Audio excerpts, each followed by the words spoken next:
கழக பொதுச் செயலாளர் அண்ணன் துரைமுருகன் அவர்களே, கழக பொருளாளர் டி.ஆர். பாலு அவர்களே, கழகத்தினுடைய துணை பொதுச் செயலாளர்கள் பொன்முடி அவர்களே, ராசா அவர்களே, கனிமொழி அவர்களே, அந்தியூர் செல்வராஜ் அவர்களே, செய்தி தொடர்பு செயலர் திரு டி.கே. இளங்கோவன் அவர்களே, புதிதாக தேர்ந்தெடுக்கப்பட்டிருக்கக்கூடிய நாடாளுமன்ற உறுப்பினர்களே, மாநிலங்களவையினுடைய உறுப்பினர்களே, உங்கள் எல்லாருக்கும் என்னுடைய வணக்கத்தை முதல்ல நான் தெரிவிச்சுக்க விரும்புகிறேன்.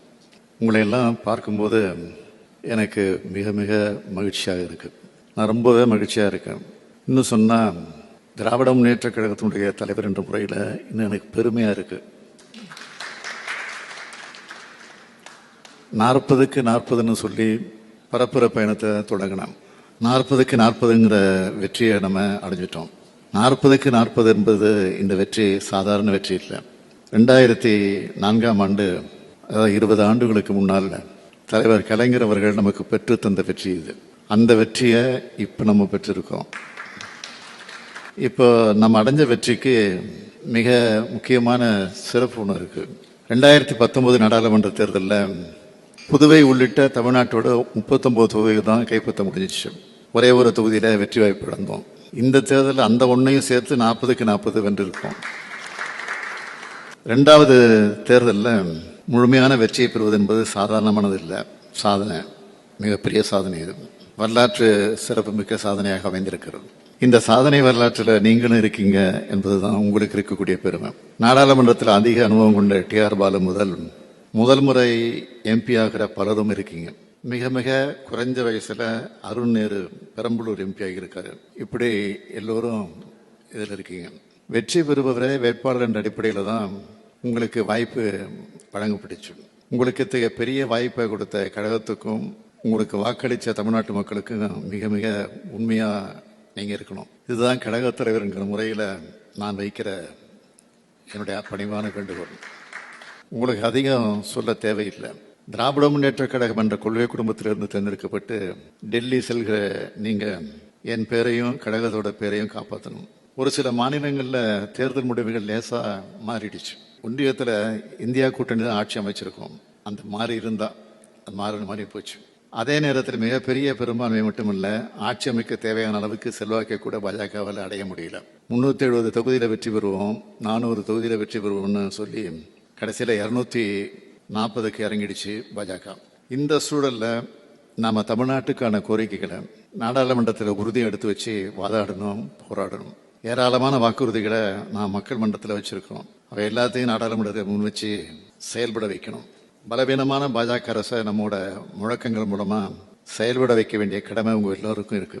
நம்ம கழக தேர்தல் அறிக்கையை படியுங்க.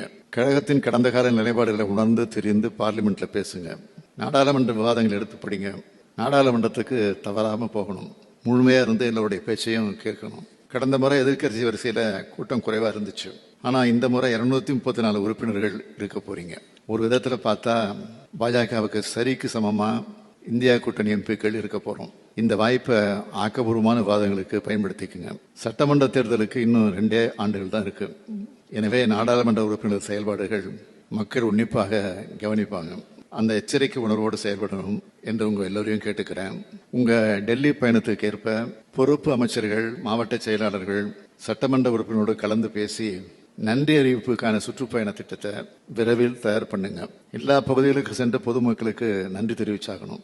சுற்றுப்பயண விருத்தை விரைவில் தலைமை கழகத்திற்கு நீங்க அனுப்பி வைக்கணும். அனைத்து நாடாளுமன்ற உறுப்பினர்களும் தங்களுக்கான அலுவலகத்தை தொடங்குவதற்கான நடவடிக்கைகளை விரைந்து மேற்கொள்ளுங்க.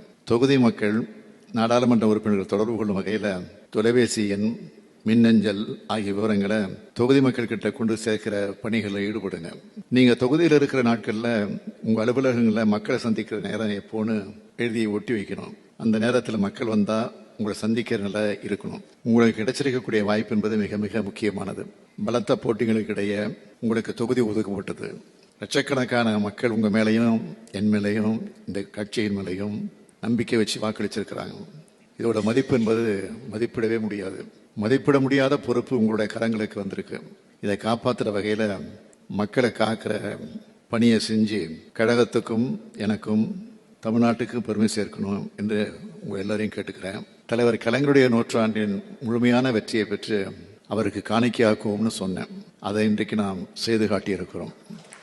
அவரின் உடன்பிறப்புகள் தான் நாம் என்பதை செயலால் காட்டுவோம் என்று கூறி இந்த வெற்றியை லட்சக்கணக்கான திராவிட முன்னேற்ற கழக தொண்டர்களுக்கு அர்ப்பணிக்கிற வகையில் எல்லோரும் எழுந்து நின்று பலமாக கைத்தட்டுவோம்.